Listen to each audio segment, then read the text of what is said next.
mentoring is so mutually and ecosystemly beneficial because you're learning like who has skills that I need or want to learn from. What can I share that I didn't realize was worth sharing?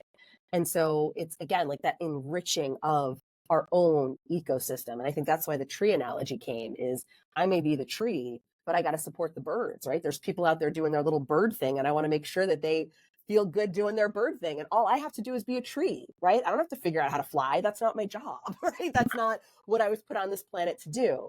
But in reciprocity, we're so much richer. We're so much richer. And I don't think we value that enough in this culture. There's a lot of talk